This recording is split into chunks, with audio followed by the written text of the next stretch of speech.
Hi, Ben. Oh yeah, how you doing? It's been a long time. Yeah, I'm hiding my self view because otherwise I just get mesmerized by my own face, which is a really bad look. I'm trying to think of like when I last saw you because I guess it would have been at the Phoenix Club or something like that in London. What are the one of the ABCs of death or something, or at the one of Or the some art? Fright Fest thing or something. Yeah, I don't know. yeah, But a locus for horror happenings. yeah. 'Cause it was a real shame when they've cut the cinema up, haven't they? Which Fright Fest used to play in. Because my first experience of it was List, and I hadn't been to Fright Fest before that. And just being in that massive auditorium, I don't think I'd ever been in that cinema, to be honest. And it was incredible. And yeah, it's weird, isn't it? Because it's the first time's always the best. Like it was going to Fright Fest that year and Citrus. I think I went the first time I went with Andy Stark to Citrus, Yeah. and it was all new. And I remember turning up, and it was Georgia Romero was in the bar. And I was like, I walked past and went, oh, it's George Romero. Oh my God, what's this? He's having a drink and he's just out in the open, and then it was amazing. Yeah, and Andy, speaking of Andy Stark, I mean, he's like producing a project for me. We've been working on a project for several years. Yeah. And one of the things that's really interesting is, one of the best things about working with Andy is that, he's always kind of saying like, people need to just let us get on with it. We need to get on with it, and so he tends to really like going back to these kind of smaller projects where you have more control and there's like less people meddling in it and stuff like that. And so I guess I wanted to know about, because I feel as though In the Earth really calls back a lot to A Field in England in many ways, but also just like it seems like the production itself maybe does. Yeah. And so I was wondering if you could maybe talk a bit about the actual production of In the Earth, and like any ways that how the pandemic affected it, but also became part of the story, but also how the production itself kind of relates to that of A Field in England, because I feel like they're siblings. Yeah, I mean, I think of it in terms of it's in conversation with it more than it's directly connected to it. And as much I remember seeing a thing about Alan Clark talking about Pender's Fen, and he was saying, "Oh, I didn't really understand. didn't really understand the script. Over time, I understood it more." Right, and I love that. I love the honesty of that. I'm a big Alan Clark fan, and I had the same experience with In the Earth. I mean, with Field in England with Amy Jump's script. It was Amy's does not explain anything, even though we live in the same house. And so that script was a complete enigma to me as I was making it, and I was we were all trying to work out what it was.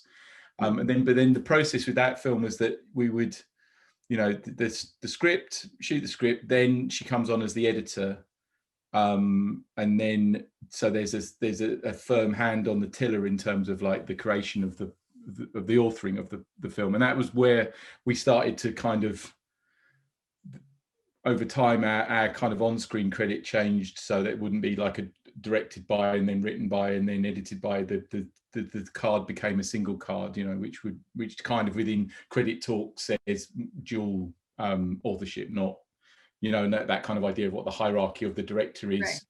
I blame the French for this, the auteur theory. It's complicated. Every film is different, and who's creatively in charge of things is different. So in Field in England, Amy is an equal partner creatively, I think, on that movie. So and you could say that the direction of it was a creative part of it, but it wasn't the controlling part of it. Like a writer editor is stronger, has more eggs in the basket than a director necessarily, a director editor does, I think. And the same for High Rise was a similar situation, and Free Fire was as well. So. And so I've been trying to come to terms with Field in England, try and work it out in my own head. And this was a kind of, In the Earth, as a starting point, was a conversation with that film of kind of going, what do I think about those issues? Like the kind of the splitting of science and religion and how they develop. But also In the Earth was looking back at my own, like looking back at Kill List and looking back at making horror films over the last 10 years and kind of going, what there is a responsibility there for what you put out into the kind of narrative sphere of those stories. Why have you done those stories? Why have you written them? But also looking at folk itself in terms of the folk horror genre, which didn't really even exist really, though it kind of, the name does, having watched your documentary and being incredibly educated about it all now. But congratulations. But when we made Kill List and Field in England, that wasn't a thing, and it was kind of more about an investigation into general Britishness than it was looking at those other movies, you know. And In the Earth is partially that of looking back, about thinking about narrative and thinking about how folk narrative works and how folk narrative can be generated by this event that's happening in the woods, but also science has something to say about it as well, and the two of them come at it from different angles. But then it's also genre, it's like British horror and British science fiction coming at it to try and understand it as well. So that was that's how they kind of link in a roundabout way.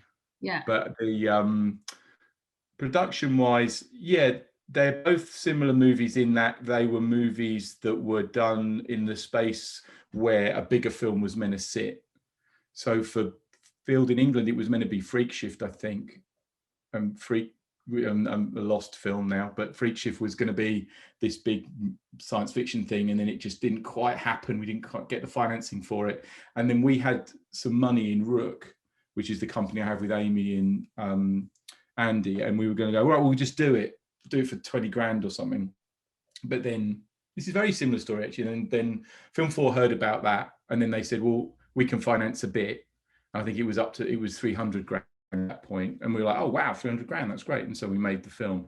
And a similar thing happened within the Earth, where we were toying with the idea, we've been chatting about doing something, and it kind of got out that we were planning something. And then Neon said, can we read the script if you're going to do something? And so that film In the Earth was designed to be shot for very little money as a guerrilla style thing, but then suddenly we got a little bit of money from Neon, so then it became real. Was the pandemic always part of the story, or had you started writing it kind of before? No, it was very specifically started. The script, I mean, madly, the script was started in March, like the second week of lockdown, I think, and will be, I think it's almost a year to the day that the cinema, from writing to the cinema. So yeah, it was great, actually. Yeah, I mean, it was, you know, that we planned that there would be, you know, we were optimistic enough to hope that there would be a tail, you know, a coming down of infection, which would be within June, July, August, and we were ready with the production ready to go, and we were just checking the numbers, and then the government, yes, and then we shot the film, and then just in that dip, and then it went back up again into, you know, in that horrific line into Christmas. But the period we did it in was actually quite safe, as it turned out. So yeah, I want to ask a bit, like going back into more some of the themes and ideas. I mean, you know, I was looking at Letterboxd because I actually use Letterboxd to log all my movies. Otherwise, I won't remember anything I've watched, like even the next day. But there, you know, so there's like 2,000 reviews for like A Field in England on there from users and stuff like that. And, you know, and some of them are pretty insightful in terms of things they say in terms of trying to interpret that film in ways that really connect, I think, to a lot of the themes in the Earth. And so there's this one, I don't know if you read at all, that's just sort of like, imagine if Michael Reeves took an LSD trip when making The Witchfinder General. Think of Peter Watkins' Culloden or Kevin Brownlow and Andrew Marlowe's Winstanley on shrooms. Chuck in a liberal dose of Jonathan Miller's Alice in Wonderland, Donald Cammell, Nick Rogue, Dennis Potter, Alan Clark's Penda's Ben, English folk horror, Sergio Leone. It goes on like this. And then he's like, there are inevitably theories. I like the notion of one moment in English history being a centrifuge of all history. When you consider England at the time of the Civil War, with brother pitted against brother, it was naturally in turmoil. It's an era I'm especially fascinated in. The violence and the increasing newborn interest in the otherworldly and the occult had many strongly believing they were witnessing the final days, when in fact what they were witnessing was the end of one era and the birth of Britain, the birth of modern Britain with the theory of enlightenment just around the corner. Do Wheatley and Jump feel that everyone is the same person until modernism allows us our own identity via rebirth? It's not the first time Wheatley's discussed characters as being all man, every man. Yeah, that's nice, isn't it? I could have just read that off a card and not had to make the film. It's helpful. Yeah, yeah. That is that's pretty good. Yeah, that's pretty on the nose. Yeah, but I mean, like, so, but some of those ideas about the, you know, one of the key ideas that comes up in a lot of folk horror, and I would say British folk horror in particular, is this idea of events repeating, of yes. like places. Well, that's Redshift. I saw Redshift quite late after we'd made Field in England, and was amazed by it. I just thought it was incredible, you know, and that's a thing that needs to be talked about more, you know, I think. Yeah. And I think good about Redshift, because I bet you a lot of people have not seen that, you know. On I mean, I only saw it by pure luck, you know. Well, not like, I mean, it was in. I picked it up on DVD when it came out, but it was in a remainder bin somewhere. I was like, oh, hello, and then it was kind of, we watched it in an afternoon, and we're like, oh my god, it's just incredible. But then that's the world of play for today, you know. It's like there's so much crazy play for today stuff that was, you know, the folk horror stuff aside, you know, all the Potter stuff is just amazing, you know, and it makes me really sad, you know, that there isn't anything like that. I thought it was interesting as well in your doc about talking about stuff like Children of the Stones and Our Service, because those TV shows, I mean, it's pointedly said that they were children's shows, but if they were on at 9 o'clock now, they would be hard for a modern audience, you know, because they're so intelligent, you know, and it's almost like there's been a kind of national sagging of like, oh, everything's just a bit simpler and a bit easier to digest. And I went back, I think I'd see, I mean, I don't think I'd seen either of them as a kid because I was too young, but when I watched them, I found them, yeah, they were terrifying, you know, and very complicated, and you know, I thought Our Service is like a lost Lynch film in many ways. That the color. It's crazy to think of that as like a kid's program. I don't think like Alan Garner, like when he wrote the book, I don't think he actually intended it for it to be a kid's book, but it ended up winning like a kid's award. Right. And so then they made it into the show, and it was like marketed as a thing for kids, but it's like very sexual. Yeah, man. It's like, was it the first color ITV show or something as well? It's got some weird thing. Yeah, I don't know. But yeah, no, but that's why you know, that's the stone in the earth is from, you know, that's directly from Lifted. Okay. Yeah, I was gonna ask about that because like in my opening credits of my doc is like the stone of Grano, which is the stone in the Owl Service is like a replica of the stone of Grano, but the one in my credits is like the actual one. And so I was wondering if it was based on the same stone or how common that was for like hold stones like that. No, I haven't seen one, and we've shot a lot of. I mean, went to a lot of standing stones, and we did sightseers, and we didn't. That was the Meg and her sisters and all that stuff. But yeah, I thought that really struck me when I saw Our Service. That the idea of the boy looking through it all the time, and the way that you would travel through it either way. When we were making In the Earth, the stone was. I was talking to Mark Monero, who's in it, and he's going, oh, it'd be good if it whistled. And I was like, God, yeah, that's great, you know. And it kind of, and then when we started looking at it, like framing the earth, and it's kind of, it's a portal, but it's a bracket, you know, and it's pulling everything together, but also pushing stuff through it. And it was very useful, metaphorically, you know. Yeah, the other thing I wanted to ask about was like the sort of mycorrhizal association between the fungus and the plants, and the sort of network underlying everything that you get into in the film, because also there's, you know, fungus again, as in and Creeping Garden, obviously we'd seen that, and that was brilliant, and that was a big thing of, I mean, I've been reading, I think I've been reading the book about wilding, you know, like the kind of wilding of farmland. And that's when I started reading about mycorrhiza, and I was going, "Oh my God, it's amazing!" You know. And the more I read about it, and it almost feels made up, You know, he does feel like a science fiction conceit. I've seen reviews where they've said, you know, he's an idiot, he's made all this stuff up about fungus, it's nonsense, you know, like, no, it's actually real, you know. And I think that I found that really fascinating, like the idea that there's such organization just under the ground, and we're barely getting to a position of being vaguely organized as humans, whereas the systems you know, this fungus is just running woodland and just distributing precious metals to or whatever it is all these kind of chemicals all across this, you know, 20-mile square network. It's just mind-blowing. Well, supposedly underneath the United States, it's just one fungus. Yeah. It's like all one fungus underneath the ground, you know, that's running, it's connecting to everything across the whole country. And I think it was Jasper Sharp who made the Creeping Garden that told me that, because he's a friend of mine, and he, you know, he's like a mushroom hunter. He just does this stuff constantly, you know. It's not just the movie. He's like, he lives that life, you know. Well, I had it on my shelf for ages, and I don't know why I even picked it off the shelf. And I was like, I wonder what this is. And I was like, oh my God. And the whole, you know, Amy and our son just sat down, we just watched it, like, oh, this is just great, you know. Yeah. The dry mold and all that. Did you ever see the, there's like a Roald Dahl story called The Sound Machine. And there's like you know, it's like, it might be like Roald Dahl's Tales of the Unexpected TV anthology series adapted it or something like that. But it's about like an inventor who, and it's all based on like, you know, actual inventors, but it's like an inventor who invents this machine that can record, you know, pitches that humans can't hear. And he starts recording this weird sound and realizes that he's recording the sound of like plants screaming. It's like his neighbor is like chopping the grass or whatever, and he can just like hear this like screaming. Yeah, no, I've not seen that. I think I've seen something like it though. But I mean, the stuff in the Earth had come from reading about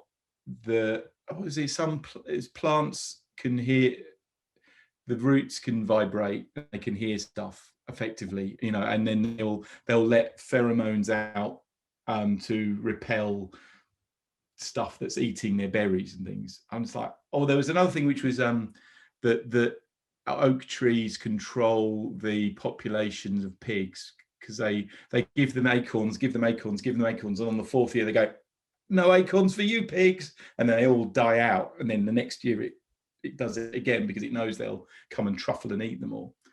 So I thought that was amazing, you know. And then the idea of like this kind of the plants being able to let out a smell or a thing that would control other creatures, I thought that was the basis of a lot of the you know, obviously it's then gussied up into film talk and a big psychedelic mist, but it is that, you know, it had come from, you know, some form of reality. Yeah, and it's also interesting, like dealing with this whole idea of like a network under the earth. I mean, this is something also that's in a lot of British folklore, where you have like a lot of callback to the sort of track lines and ley lines and things like that are like connecting magical places and stuff, you know, like these old roadways and stuff that existed, you know, before the Romans and everything. And there's so many books like Hawksmoor and Lud Heat, you know, like Peter Ackroyd and Ian Sinclair and stuff, who write these books about all these things. Even beyond the Alan Moore one as well, isn't it? The From Hell, yeah. I mean, that I love that. I mean, that's an interesting one in terms of folk horror. But the thing that really struck me with that was the leaping out from the period that they were in to encapsulate like Sutcliffe and all these kinds of other horrific things, and that the horror itself was multi-dimensional in time and space, not just caught, and that they were trying to, which is in Hawksmoor as well, isn't it? But the shape of where the buildings have been positioned within London were a massive puzzle kind of spell, you know. And that's something that I mean, I'm a big fan of more stuff, and that had kind of fed back into stuff like Kill List, where Kill List itself is a spell, you know. So it starts with the sigil, but there's sigils either end of the movie, and so the film itself is a curse on the viewer, you know. So once you've watched it, it just is, it's done you know. You're caught within it forever was the plan. And the film itself was symmetrical, so it folds in half and kind of it all talks to the middle and kind of out to the side. So I wanted to make something that was that kind of looking at those kinds of structures that aren't just a traditional narrative structure, that I'd kind of started thinking that film was like a matrix that you would plug information into, rather than just a straight, like 20, 60, 20 kind of Sid Field style narrative. Yeah, so tell me about how does your writing process work then when you're trying to put together a puzzle like this and you're looking at it as a puzzle? Like, how does your writing process work, like on a kind of daily basis? Different for every project. This one was more, it's coming off the back of Rebecca, where we'd worked a lot in reels rather than in acts. So they're 22 pages or something like that. So I wrote it in 22-page chunks, so that they would have but then within the 22 pages that they have their own act structure, so that there was a story that would, and then you put them together and clack them together so that they fit. So there was that was one of but I tend to have a series of strategies usually for writing. So that would have been one of the strategies. Something else was that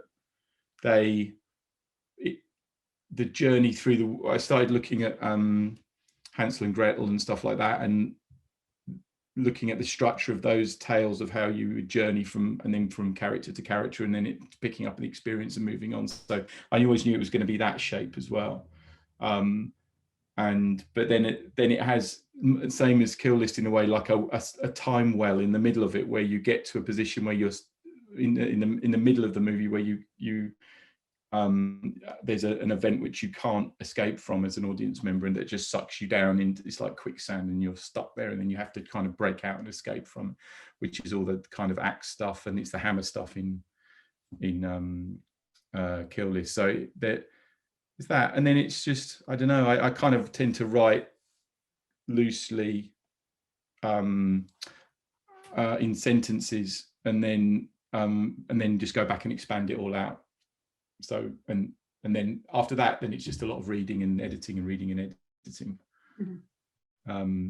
But mainly it's just it's like watching a film. I watch the film and write it down as I watch it, and I kind of, and then if I'm enjoying it, then it stays, and if I don't enjoy it, then I cut it. It's kind of as simple as that. And so what is your collaboration with Amy now, like, because she is not credited as a writer in the No, I mean, she's writing something else, so she's not, and we've kind of because she was writing Tomb Raider for a long time, and then the Tomb Raider kind of stopped, and then she's writing this big, I don't know what it is. It sounds interesting, but I can't, I don't talk to her about it. So it's just. You write in the same room? No, we don't. And we don't, and when we collaborate on stuff, it's not done there's no conversation. So if I say for Kill List, I wrote Kill List, and then she rewrote it, and then we shot it, but we didn't talk about it. Okay. Or we would do, I think there was also a thing where I did a rehearsal, with the actors of the first 30 pages on the Friday before we were going to shoot on the Monday, and I didn't like it, and then she rewrote it over the weekend, and then the pages just turned up, and we went, okay, that's cool, and we just shot that. So it's not the traditional idea of what collaboration is. It's much more brutal, but we've been writing together since we were kids, so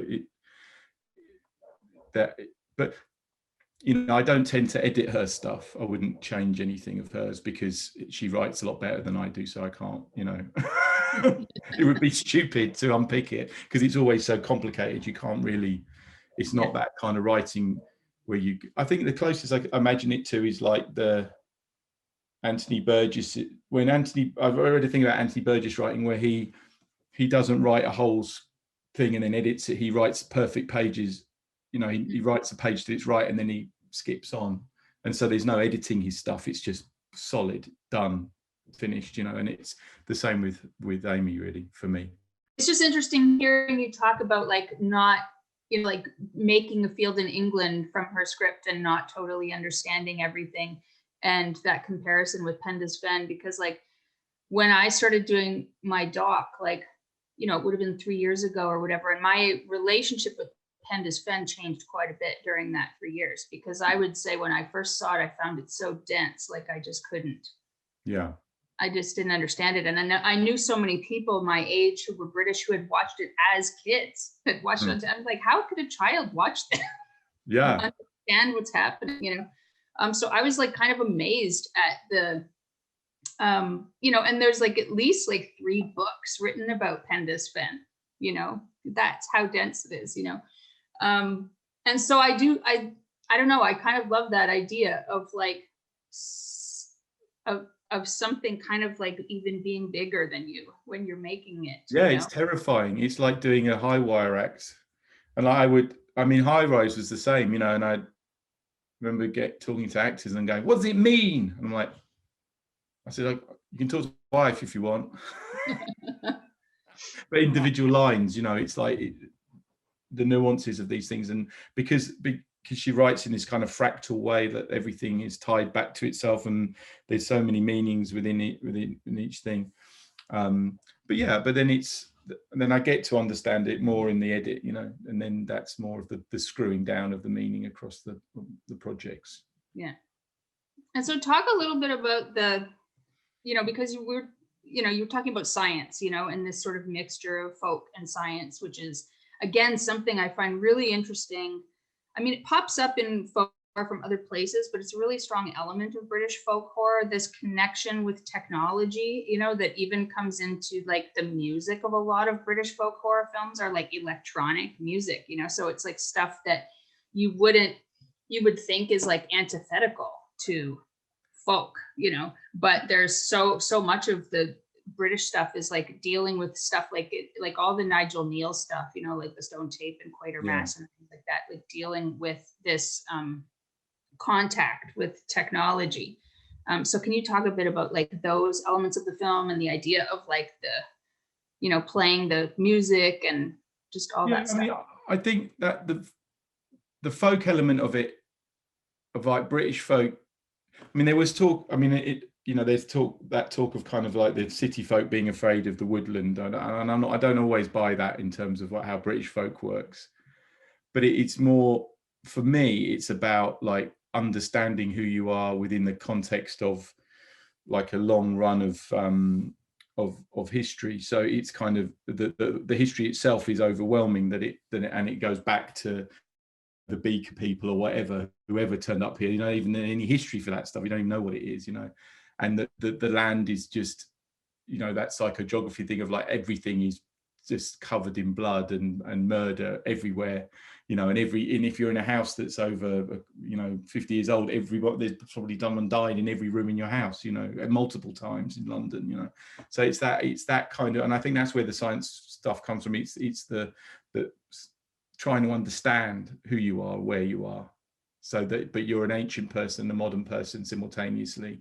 And going back to what you're saying, yeah, the idea of like being one person, that everybody is one person.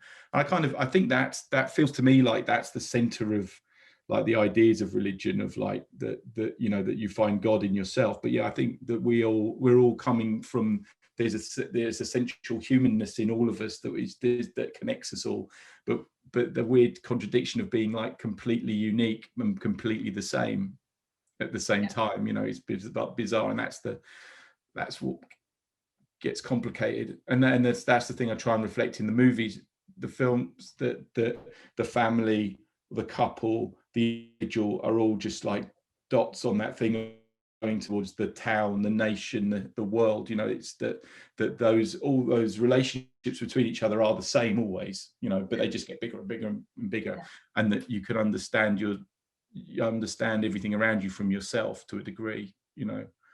But I also feel I feel for the version of me from the past. I can see it, you know. You get it obviously when you look at photographs, and you can go back a generation and see that they look a bit like you, but you can imagine them going back and back and back and kind of, you know, dealing with all these things and them not being that different from now. I think that's the important thing. I think that modernity is like a dream almost, that makes us, it pretends that we're kind of more unique than we are, but we're just not. I don't think. But I think that anyway, that's a roundabout way of saying why there's that clash in British folk of science, and is that kind of yearning and trying to understand it, to unpack it.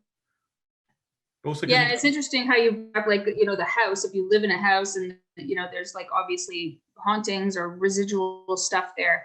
And, you know, because a lot of people would ask me when I was making my film about the, you know, the sort of difference between, they'd be like, oh, you're describing psychogeography a certain way, but what's the difference between that and just like a haunted house, like any haunted house movie or whatever? And it was just like, it's that thing, like you're saying, it's like the microcosm versus the, you know, it's like the house versus the town versus the country, you know, it's like these different levels of trauma, you know, where it's like, you know, you're with a haunting ghost movie or whatever, you're dealing with like a domestic space.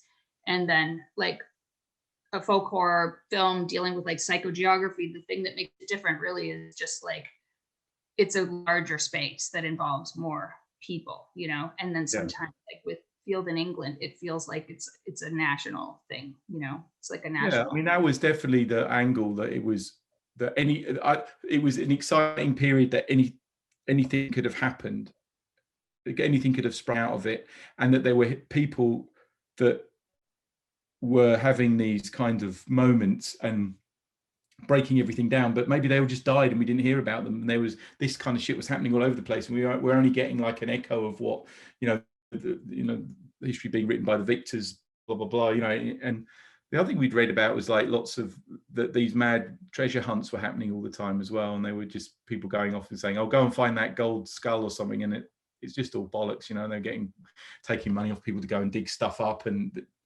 but that kind of was happening all around the same period. But yeah, I think that, I mean, it's almost like, but going back to the folkiness of stuff, it's like almost like all horror is folk, you know. In a way, it's like there's not, it's hard to find, the other question would be, what isn't folk?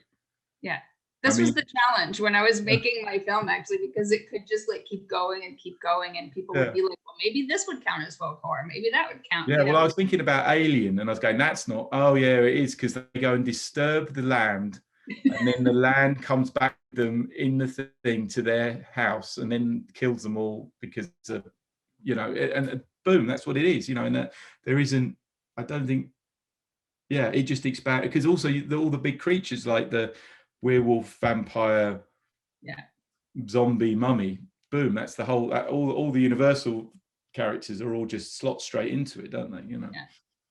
Yeah, no, I made this barrier around like cryptozoology. I was like, okay, I'm not going to go into like Bigfoot or whatever, so I won't have any of that. But yeah, it was like, as soon as you start dealing with, you know, because there's Dracula stories, like I deal mostly not really with Dracula as much as like there's like a Serbian vampire that's discussed in the film. So Dracula sort of brought into the story in relation to that.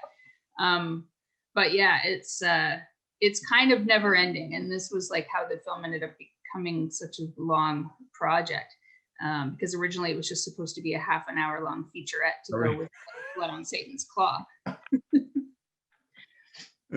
Yeah, and it grew. Yeah. Because it's interesting how the like the three movies that a lot, you know, the Wicker Man and Satan's Claw and Witchfinder don't really fit together. You know, it's like they're a weird, really odd fit, and like, and it's like I love it that Wicker Man has no magic in it, so that's odd in itself, you know. And like Blood and Satan's Claw is the only one with magic in it, kind of, isn't it, or supernatural stuff? Yeah, to a degree, but then. And then one of them's contemporary, and then the other two are historical, and basically Witchfinder is a cowboy movie, really, you know. So it's an interesting one. It's more like like you say in the thing, it's more like a feeling than it is a proper kind of. There aren't any real proper rules, are they? Just specific. And the other thing too, it's like because the term folk horror is something that has been largely retroactively applied to a lot of these films. I think it's much more common now when people make folk horror films for them to be seen as a genre than it is when you're looking at films before 2010 type of thing. Around 2010, the term folk horror started to be used a lot more regularly. And people started to have those discussions about what are the rules around folk horror. And so then they would try to make a folk horror film, like deliberately. Yeah. Whereas all the previous people were not trying to make folk horror films. And in the case of like David Rudkin, who made Pen to Spend, he like really despises when people call that movie a folk horror. Yeah, I bet he does, yeah. He doesn't like it. I mean, some of those, Pierce Haggard, who made Blood on Satan's Claw, likes it. He likes the term folk horror. And to a certain extent claims ownership of that term, Yeah. But a lot of the other guys who were making films back then, they're just like, yeah, I don't know what that means. I don't know what that has to do with my work, Whereas now there's filmmakers who are like, I love folk horror. I want to make a folk horror film, Yeah. It's a very different thing. Yeah. It will be interesting to see how it all pans out, Yes. But I think it's kind of part and parcel also with music as well, isn't it? And illustration and stuff, and also like the kind of world of Ghost Box and that and Scarfolk and all those kinds of things. I mean, it's more, it feels almost like it's more like it's the 70s-ness of stuff. I mean, I got asked a while back, like, what's the thing that scares me the most? And I was like, oh, the 70s. Because it's memories of when I was a kid, and it just terrifies me. And that really, like, the influences on my films aren't necessarily Wicker Man. They're more likely to be, what's it called, Deep and Shallow Water, or whatever it was, or Apache. Dark and Lonely Water. Yeah, or Apaches, or that one with the frisbee when he gets electrocuted on the thing. Jimmy. Yeah, I mean, that's the stuff that scared me. That really fundamentally terrified me. And then I came to Wicker Man and all those movies much later in life. It wasn't, I didn't really see them, and I hadn't seen Blood and Satan's Claw until after we'd done Kill List. I went, I better watch this. Oh shit, it's kind of so yeah, it was that's interesting, But then I was naive, and I remember doing the interviews for Kill List. I always thought the Kill List had cribbed mainly from Parallax View. I didn't think of it as Wicker Man, which seems silly now. I say it out loud now, but it really wasn't like a major thing, And it was also like, I do loads of interviews in the States where I just have to keep going, look, I know that Wicker Man is the only thing that you have that references this stuff, but in England it's everywhere. It's like, I live down the way from a Stone Age hill fort. I can go and stand there now and and imagine I'm in a bear skin or something, with a pointed stick or something, So that, I think, is that all reference doesn't necessarily come from cinema. I think that was an important point. Yeah, and it's interesting talking about like Ghost Box and all that music and everything, because like in my film originally there was a whole chapter about that. There was a whole chapter originally about music and about the public information films and a lot of that like the sounds and stuff, and like the hauntology, subculture and stuff, which ended up getting taken out because a lot of the composers we were talking to were very much focused on like actual production history, like how they made the sounds, what instruments they used, and it wasn't really fitting a lot of the rest of the movie because everything else is kind of organized thematically. So it's going to end up being like an extra.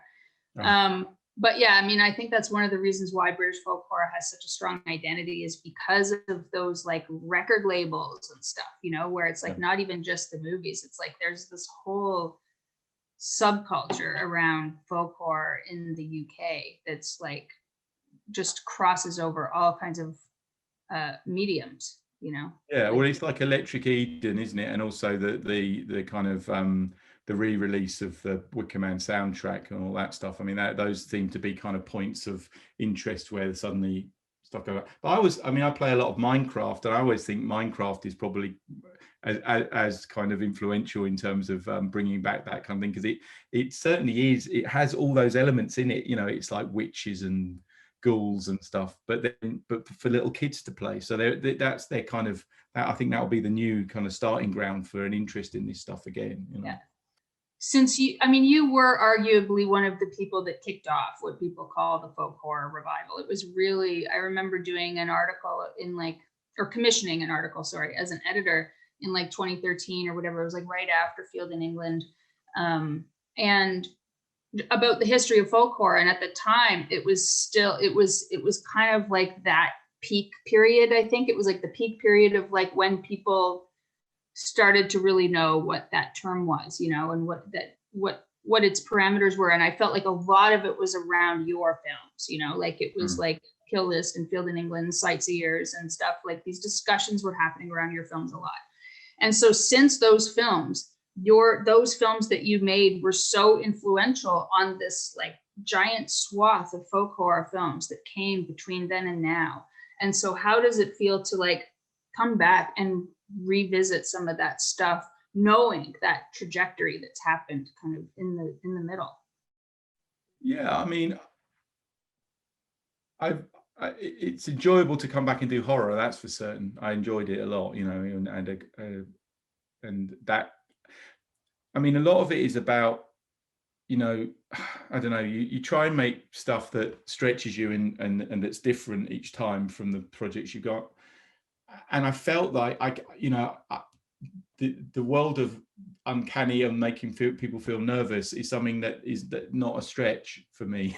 So I wanted to make stuff that was different from that. And I knew, from the reaction of and the scripts that I then subsequently got sent, I felt like I could ended up just making kill lists for forever, you know, and I didn't want to do that as much as I loved making kill lists, but it's like I wanted to make other stuff. So I kind of guided away from horror for a bit, you know, but yeah, and then making this one, it felt like that, you know, that to continue on that conversation that had been made with those films. And I do think they glue together, you know, I even Kill List, the High Rise, there's connections, you know, like the Neil Maskell's character when he turns up in High Rise is the father of the character in Kill List, but he also looks like Edward Woodward in Wicker Man, which makes me laugh every time when he turns up in his policeman's outfit.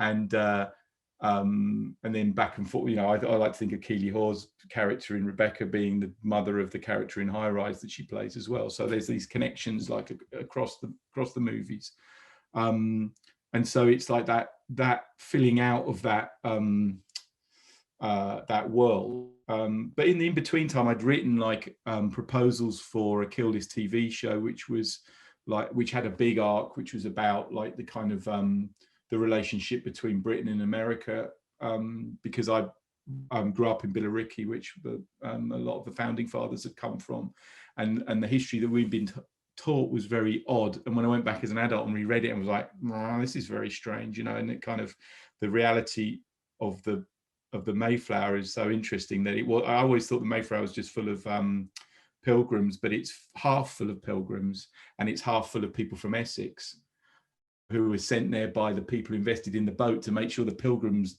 did their work and sent the money back to London to pay for the boat, you know. So that suddenly makes a lot more sense, that it's a load of Essex boys and a load of people that have been hiding in Leiden, you know, that go to Plymouth Rock, you know. And that was then expanding that kind of Kill List world out into a much broader thing. And so I'm still working on that stuff. So in a way, my ideas about Kill List and Field never went away, but they just weren't in production. You know, I was always, thinking about them and writing them and expanding them. So, and I think it's like, hopefully it will build into a bigger, eventually build into a bigger picture with, other stuff about the groups, the power groups from Kill List and the science groups from In the Earth, and Reece Shearsmith's character traveling through time. Basically, I've got an idea of like that maybe that they find Whitehead and he's like ancient, he's still alive, you know. So that's kind of how I'm thinking about the whole thing at the moment. Yeah, that's great. Well, I'm really excited for people to be able to see the film. Yeah, in the cinemas is what I'm excited about, because I haven't even seen it yet. I've only seen it in a mix room. I've never seen it in a cinema, so with an audience. So it's yeah. Thank you so much for doing this. And well, thank you for doing it. Thank you. Finally, get your ideas and hear your thoughts on this kind of stuff.